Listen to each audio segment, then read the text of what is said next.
How to pin chats in WhatsApp. Hey everyone, welcome back to the channel.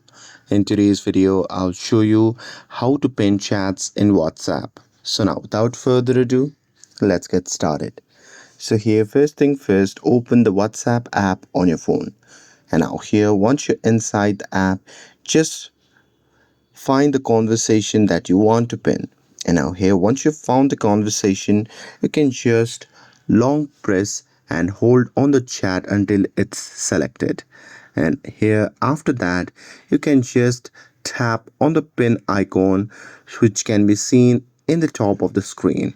So here you can just tap on it, and after that the selected chat will now stay at the top of your chat list, making it easier to access. And that's it.